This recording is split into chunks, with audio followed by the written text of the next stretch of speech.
All right, we're going to talk about some harp building.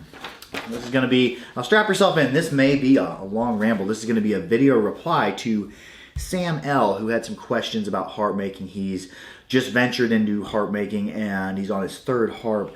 But he says, my main issue is I'm looking for a certain depth of sound, preferring lower octaves for what I would like to use the harp for. He also went on to say that he's trying to replicate what Glazerin does. Well, let's look at a Glazerin harp. Now, I am not an expert on harp building. I'm pretty new to harp building. I've been building less than a year, but I do have some harps that play very well. Let's take a look at a Glazerin. A Glazerin is a flat fretted harp and is milled out on the back.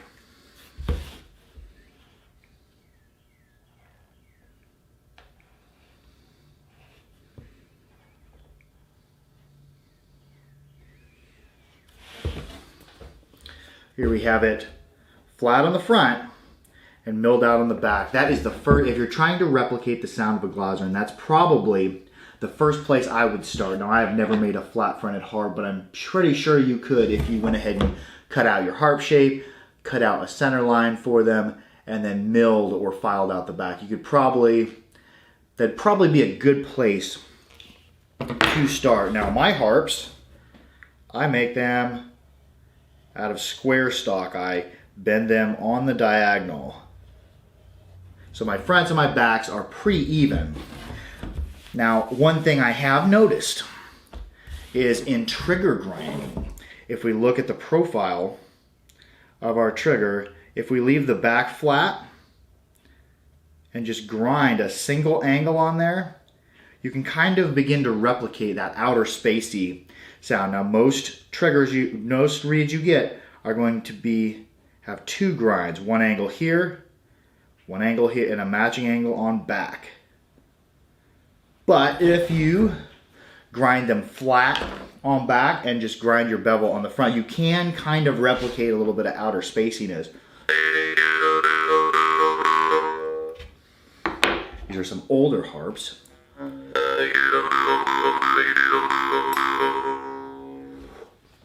But anymore, I've since gotten away from just the single grind. I have went on my harps, on all of them now, there is two angles ground on the reed. I'll grind most of the way across, and then I will grind another angle on there and meet it. I like the sound, I like the consistency of two grinds on my reed material. Look, this is just a cross section of it. That's how I enjoy my reeds. And also on the Glazerins and most of your harps, they are ground both sides. I think the only harp that I've ever purchased that is single grind is the Mohan Peacock.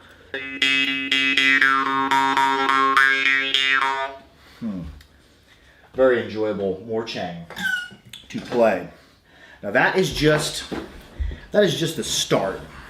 Let's go ahead and let's listen to a Glazerin harp. Here is the Rainbow.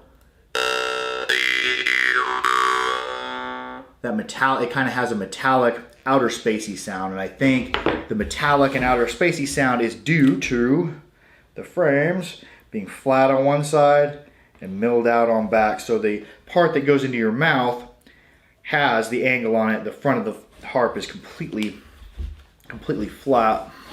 I do have a harp that does sound a little bit similar to the Rainbow. Here's the Rainbow. Now this is not an exact, I was not looking to copy the Rainbow, but it does have a similar ballpark, I'm going to say.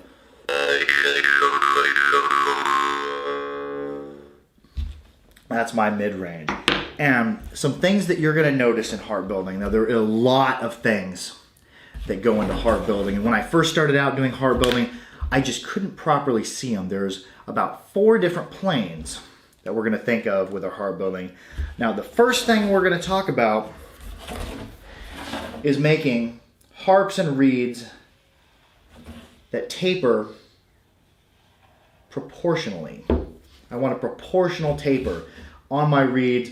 I don't want them to be completely straight. And I do not want them to be harsh tapers.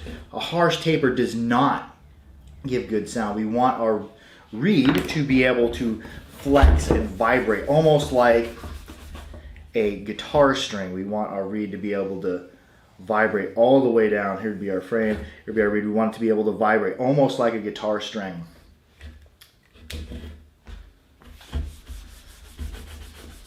That cleaned off.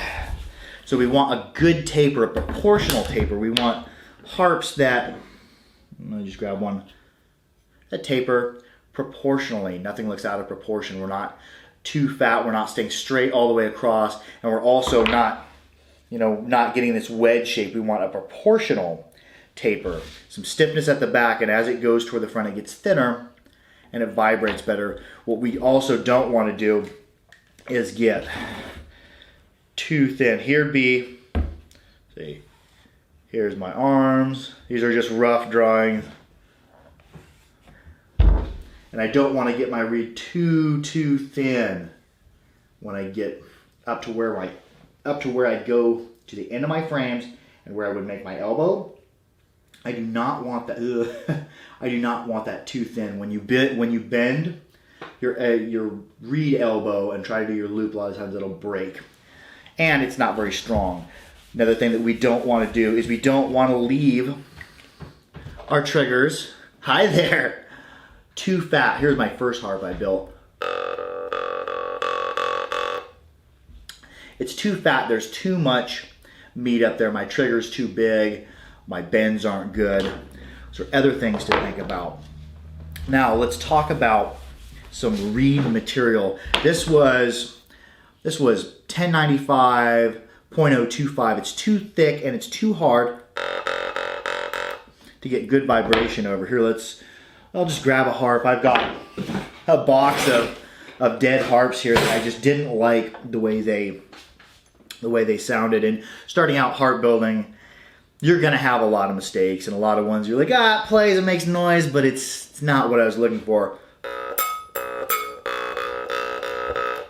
See, the reed, it's too meaty, and it's too thick a material, and it's too hard. It doesn't want to flex well. Here we have, let me grab one of the ones I tried to make out of, I tried using bandsaw blades. Now these are very thick bandsaw blades, and I did not have good luck with it. The material is too thick. I think it's 0.035, and it's too hard. And it takes a lot of pressure up against the jaw. I don't like the thicker materials. Now I'm pretty sure that you probably could use a thicker material if you thinned it down a little bit more, but it just doesn't, it's too stiff. That reed, it just wants to vibrate like this. It doesn't want to wave up and down. We want a reed that's soft enough and thin enough for its length and for its taper to wave up and down. As our reed goes across our decks, I will say this is the deck, this is the reed. As our reed goes up and across and vibrates across the deck, it creates a little clicks. That's what creates our noise. And if it's just basically vibrating like this, it's not going to make a good noise. We want it to flex. We want a little bit of flexibility there. Now, let's talk about the four planes. We've gotten out of the way talking about harp design, and I can't tell you measurements that are going to work for you and your material. Me, I work with 3/16 inch key stock, and I put a lot of work into figuring out what lengths and what tapers actually work for me and my harps, and I have a marked out template of different lengths for different sounds. And we'll just go over how I bend harps. First, I measure out my length. I establish how long my arms are going to be. So, if I have a line here, I would measure out how long my arms should be. And then I have either one radius that I'm curling around, or I actually curl around two radiuses, so I mark them out as well. And I mark that out on a piece of steel. My first bend that I do on steel is that I make my two outside bends. It's going to look like that. I make those two outside bends. My next bend that I make is my two that I have marked out here. I bring those around. So I result with a harp shape It looks like that. Here's my arm lengths that I marked out earlier. Here is my radius, my 2 inside radius. I'm going to call this my outside radius, this my inside. And you're going to have to do some playing around, and you may already be at this point, and see what radius is and what lengths work. So I would suggest starting with a cheaper material. I use the 3/16 inch key stock. Pretty affordable. So if you make a mistake, you're not out a ton of money. I wouldn't start out with brass or stainless, as they're more expensive. But after you get your harp design down and you figure out the lengths that you want, you're going to have to play around with this. You're probably going to do some starting and stopping and rethinking. Another thing that I would suggest that you invest in is a pair of calipers, so that, and these are just cheap calipers, so that you can tell when you're consistently bringing your arms together what widths you want, because you want to figure out what widths, because width and length is very important in your harp design, and that's going to vary according to your material and according to what you're trying to do. Now let's talk about the 4 planes of the harp. First plane, and this is, I'm just going to give these in the order that I kind of discovered them. The first plane on a harp is where the 2 arms come and align with the reed. We want a proportional gap. What we don't want to see, okay, we've got our frame and our proportional taper of our frames. These are really rough drawings, but hopefully they'll help you. I have a proportional taper. What we want is a consistent gap. Now it's going to go, we're going to go a little bit deeper, so just hold on. We want a consistent gap. We want consistency. We don't want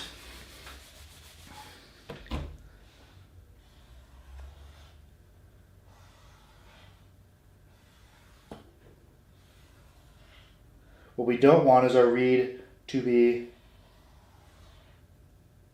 offset, inconsistent gaps being off. Our reed being, here's the plane of the decks of our harp, and our reed being off here, or one gap being bigger, one gap being smaller. That results in sounds that they just don't sound well. Let me find one. Yes, this one here, and this is made out of the old material. I have a consistent gap on one side, and then on the top side, it's misaligned. I have consistent gap on bottom, and on the top side, I have like this.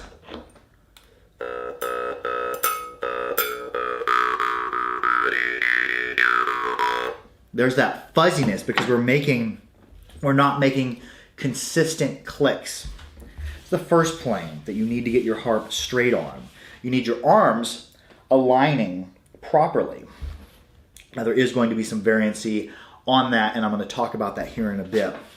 Now that is the first place that your harp needs to be straight and proportional.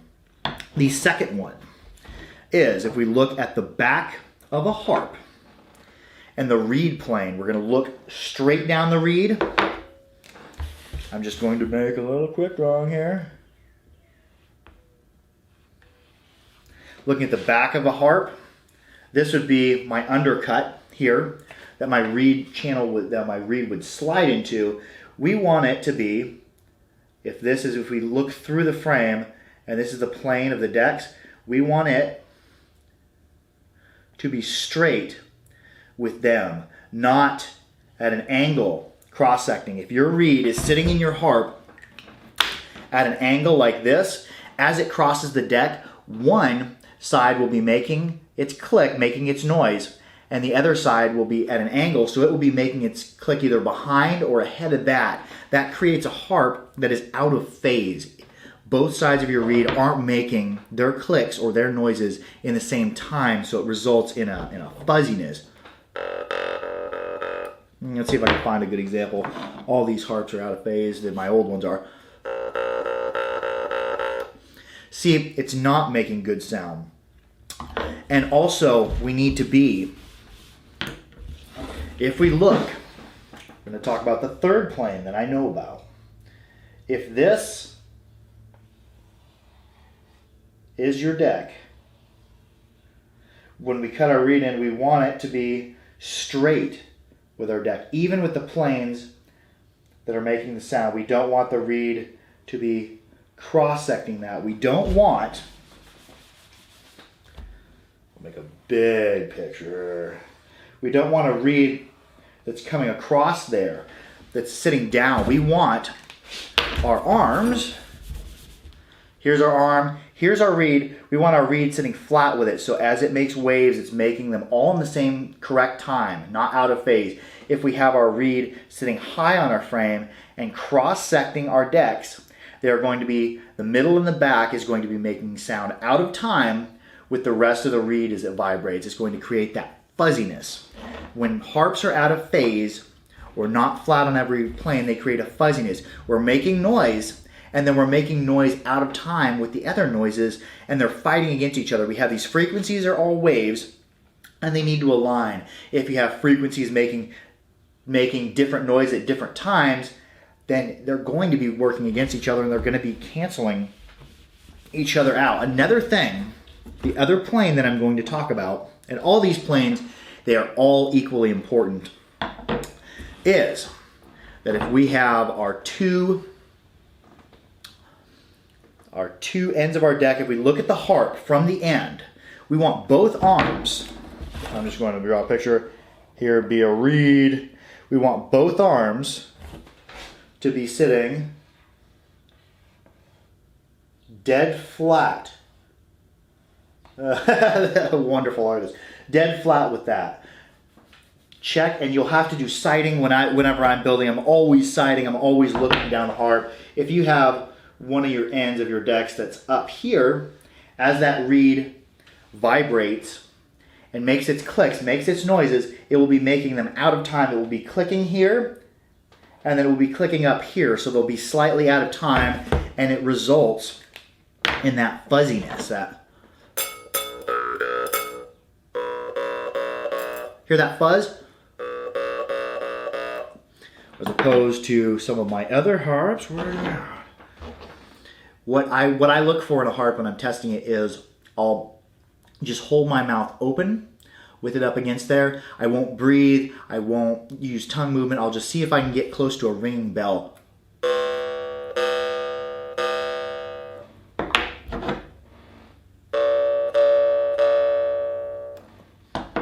Here's the Glasrin. And here's one of my older harps. This one is out of phase. It's out of phase on the third plane. My reed here is cross-secting there. Just give a listen. Let's see if we can get a ringing bell out of it. No, there's that fuzziness.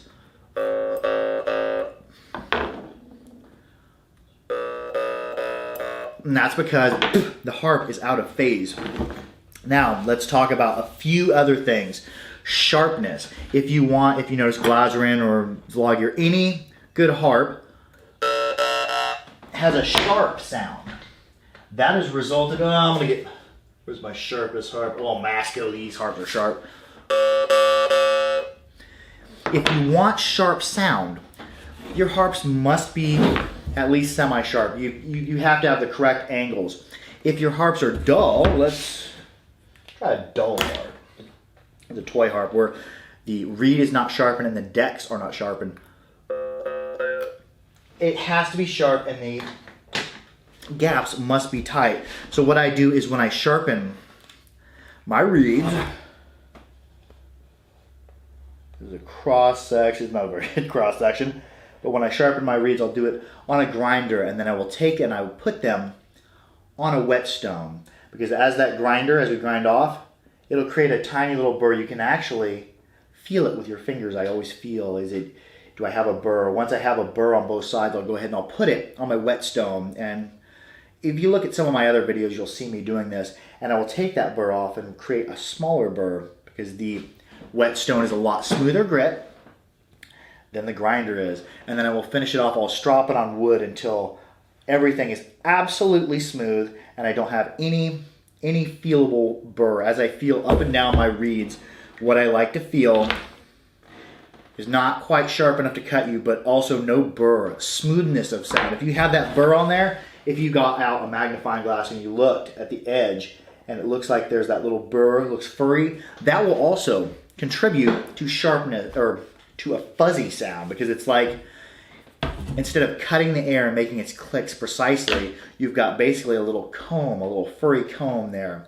Another place that the harp needs to be sharp, and I'm just going to use my harps as an example, looking at a cross section of the decks on the harp. It's a little bit off there. Is I sharpen the decks, and I do this with a couple different 4-square files and also a stone. I put my 4-square file in there and I file until I have a burr on one side. Then once I have that, I'll flip the harp over and I'll file until I have a burr on the other side. That means that the edges the edges of your stock will be slightly rounded, and after you file it, that will bring it to a nice sharp point. Sharpness of your frames and sharpness of your reed results in sharp, good sound. Now, after I have filed with both my files, I'll switch to a finer grit file, and I'll get that burr that forms on the edge of there and create a smaller burr. And after that, I will use, this is what's called a cylinder bore home. They use it in engine cylinders. It's like 3 or 4 of them on a set, and they put it inside the cylinder. They spin with water, and then it polishes these cylinders' walls completely smooth. While I use that, I put that in my decks because it's also square shaped, just like my square file. And with water, I'll hone it off until it's nice and sharp, because we don't want burrs and we don't want our harp to be dull. We want sharp frames for a sharp sound, and we don't want any burrs. Now that we have a harp that's sharp, we also need to be thinking about our gaps. Our gaps need to be tight and proportional, but also near the end of my frames, I like to have just a little bit of relief. I'll cut in a little relief in the ends, and then my spacing gets the tightest right in front of where the mouth goes, because that's where the majority of your sound is. It's not quite on the end. So if you make harps, my first harps I used to make were tightest on the end. There was no relief cut in. And you can't, that really doesn't help a whole lot with sound, because it's not right in front of your mouth. And also, it's not a harp you can play fast. Here's one of my old harps. Hear that clicking? There's no relief cut in. Here's one of my newer harps, my mid-range prototype.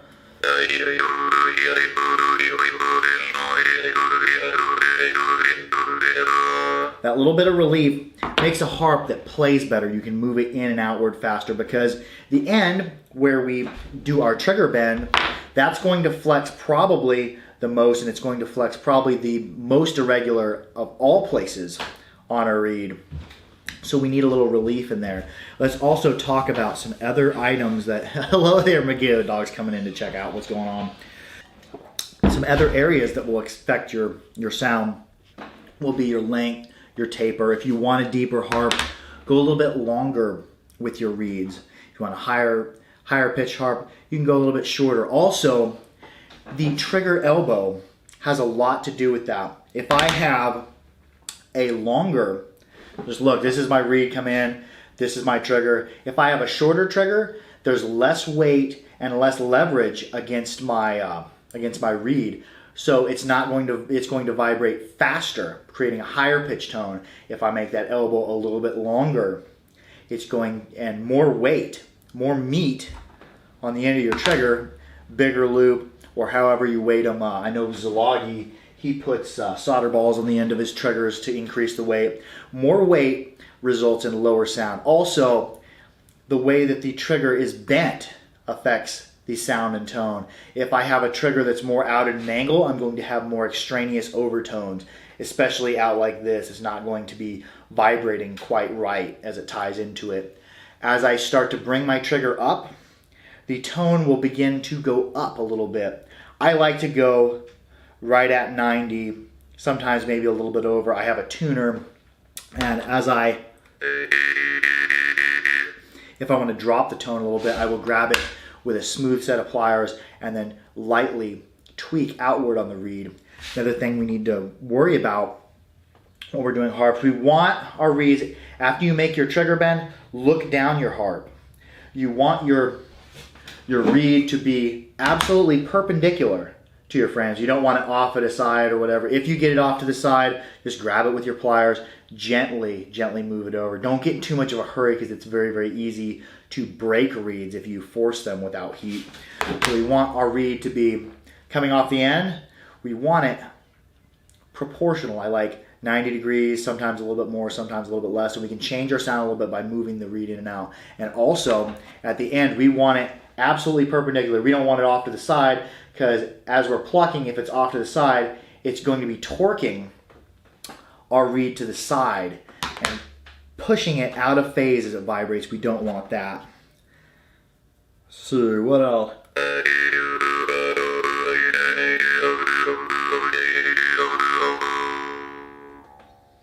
What are some other things we can talk about here? All that, and the other thing I can tell you is that find a material that works well for you. I use 1075, 0.020, and 0.015 spring steel. On like my beginner prototype, I'm using 0.015. It's much thinner, much more flexible than the 0.020, so I can make a shorter harp that's still a little bit bassy. Let's see, what else do I know about harps? I'm still learning and growing and keep my mind open about harps. So just take all this data, play around with it a little bit. You're going to have lots of failures, but you're also, failure breeds success, and my heart's very full right now. Where the world is getting another harp maker. We have Mr. Sam L, who's delving into harp making, and nothing tends to deepen your understanding on harps more than playing them and more than building them. So, Sam, the advice I would have to you is just have fun, play around, experiment around, take inspiration from other people's harps, like you're looking into the Glazern harps. Draw inspiration from them, but also build harps that are personal to you. The world already has Glazern harps. The one thing they don't have is Sam L's harp. So just have fun, draw inspiration from other harp makers, do as much learning, research, experimenting around as you can, but also put yourself into your harps. Your harps are a statement of yourself, and the world will just be privileged to have a new take and a new style of harp. Well, that's going to be it for the video reply for Sam L and a long-winded ramble. I think my camera ran out halfway through. So Sam, much love. Good luck in your harp making. If you have any other questions, just leave a comment on this video or any of my other videos. Well, that's going to be it. Like, share, and subscribe for more harpery. Harp out.